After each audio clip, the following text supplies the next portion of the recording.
Ya, teman-teman semua yang saya sayangi, saya El Asamau, saya baru divonis menderita atau positif COVID-19, Corona, yang lebih dikenal.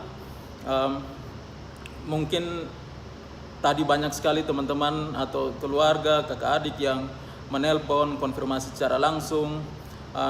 Pada kesempatan ini saya ingin berbagi kronologisnya seperti apa sehingga saya sampai terpapar virus corona dan apa saja yang saya lakukan selama ini. Yang pertama saya ucapkan terima kasih kepada Rumah Sakit Umum Profesor Yohanes Kupang karena perawatnya luar biasa, dokter-dokternya bekerja dengan maksimal. Saya waktu dari pertama sudah merasakan keramahan dan profesionalisme dari dokter-dokter tenaga medis yang di sini. Terima kasih banyak-banyak. Dan saya sebenarnya kondisi sekarang ini sangat stabil karena gejala-gejala yang muncul pada penderita atau suspek itu seperti kita ketahui mereka mungkin merasakan demam dan lain-lain, tetapi saya puji Tuhan dalam kondisi yang prima.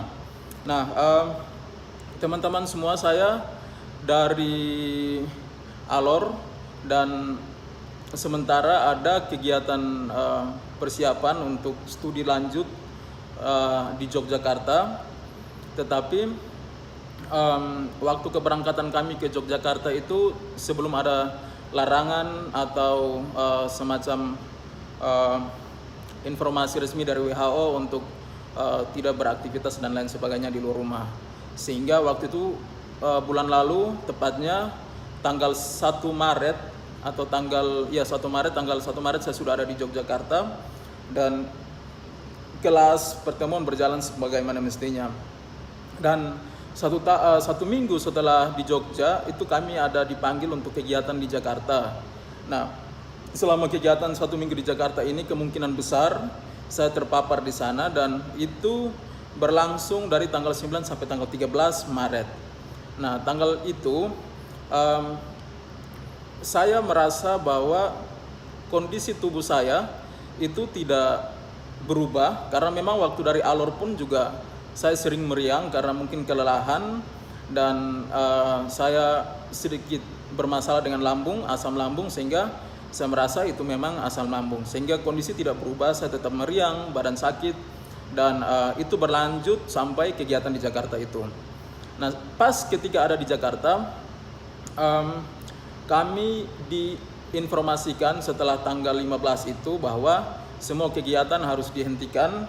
Dan kegiatan yang ada di Yogyakarta itu juga dipindah menjadi online, sehingga kami tidak ke kelas dan saya mengambil keputusan untuk kembali ke Kupang saat itu.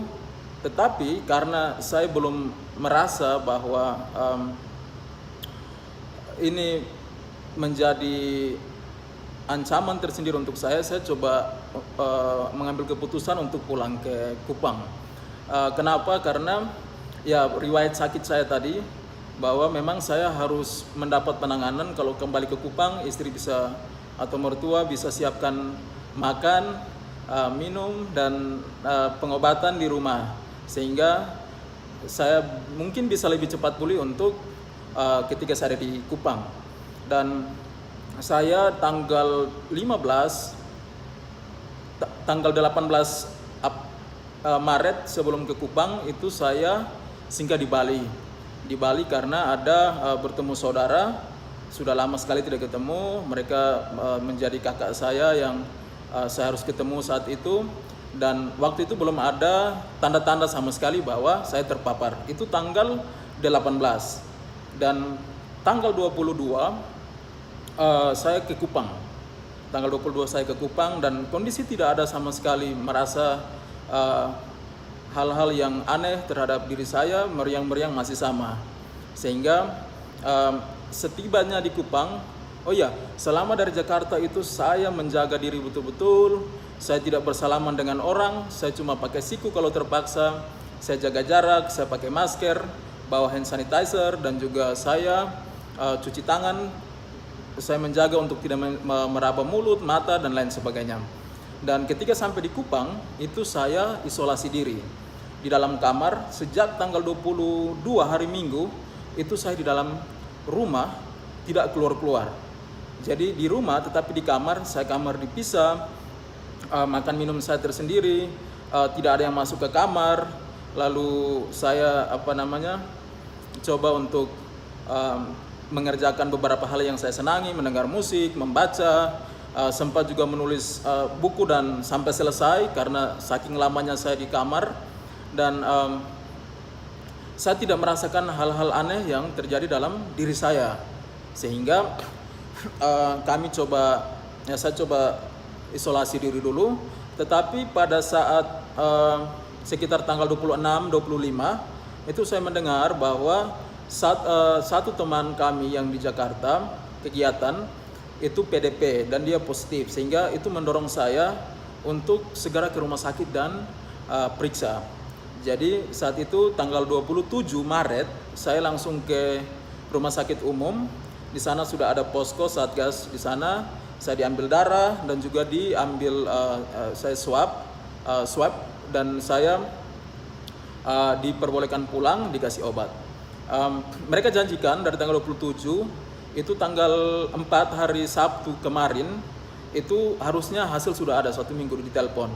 Tetapi selama saya tunggu, saya di dalam masa isolasi itu saya tidak keluar-keluar, tetapi kok lama sekali hasilnya belum keluar. Padahal itu sudah dari tanggal 27 dan tidak keluar-keluar. Saya tunggu sampai tadi tanggal 9, dari tanggal 27 sampai tanggal 9 baru saya dikasih informasi bahwa saya positif. Dan saya rasa ini agak terlambat untuk menyampaikan ke saya karena ini jeda waktu sudah terlalu lama. Sejak dari Jakarta itu sampai di Kupang itu dihitung, atau dari Bali itu bahkan dihitung sudah hampir 20 hari lebih. Saya ada di luar, puji Tuhan saya kondisi stabil. Saya telepon kakak yang saya ketemu di sana, orang-orang yang saya ini semua dalam keadaan stabil, puji Tuhan. Dan kembali lagi saya menunggu ini seperti lama sekali. Jadi 2 hari 3 hari lalu saya kayak mengambil kesimpulan sendiri, saya tidak kenapa-kenapa. Karena hasil tidak keluar-keluar, saya sempat berpikir bahwa hasil saya negatif sehingga tidak ditelepon oleh pihak rumah sakit. Dan saya sudah sempat keluar, saya jaga jarak tetap, saya pakai masker, ketika keluar saya pakai hand sanitizer dan lain sebagainya. Saya tidak kontak dengan siapa-siapa. Mungkin dekat, berdiri dekat, tetapi mau berjabatan tangan atau apa tidak sama sekali. Sehingga saya tadi baru ditelepon untuk datang swab untuk yang kedua kali dan dinyatakan positif corona. Suatu hal yang saya tidak pernah bayangkan bahwa ini akan terjadi di saya, apalagi kita tahu bahwa NTT ini menjadi provinsi yang belum terpapar sama sekali. Dan ketika saya disampaikan oleh dokter bahwa saya positif, dokter sampaikan saya hari pertama, ini rambut saya juga belum digunting karena di dalam rumah saja, biasanya pendek tapi ini sudah panjang sekali. Dokter sampaikan bahwa saya orang pertama yang dinyatakan positif corona. Dan saat itu saya langsung diminta untuk isolasi di rumah sakit, ada di rumah sakit umum daerah. Dan istri saya, keluarga di rumah, puji Tuhan sekali lagi karena semua dalam keadaan sehat walafiat dan tidak ada gejala apapun itu. Tetapi mohon doa semuanya baik-baik saja karena saya sebagai orang yang ada di luar terus kembali ke NTT ini karena suatu keharusan. Saya harus kembali karena posisi saya sakit di sana dan sakit itu sudah terbawa dari alor sebenarnya. Dan saya coba cek juga di Siloam dan di sana ternyata saya negatif untuk tipes, tetapi gejala itu saya rasakan terus, sehingga ini bukan hal baru untuk saya. Termasuk saat ini juga tetap badan tidak enak, tetapi ini hal yang sama yang saya alami sejak masih dari alor kemarin. Dan kembali lagi kenapa saya harus pulang, saya harus mendapatkan pengobatan, perawatan dari keluarga sehingga makan saya stabil. Karena kalau lambung makan tidak stabil, apalagi di Jogja semua sudah lockdown dan susah untuk mencari makan, apalagi untuk saya yang sendiri mungkin ada kesulitan tersendiri untuk saya. Dan juga saya melihat banyak teman-teman yang ya kalau mahasiswa misalnya masih mendapatkan tunjangan atau kiriman dari orang tua, mungkin bisa bersabar. Yang dalam kondisi sehat, tolong, karena kita pulang pun juga kita harus tinggal di dalam rumah selama 14 hari paling kurang. Jangan kita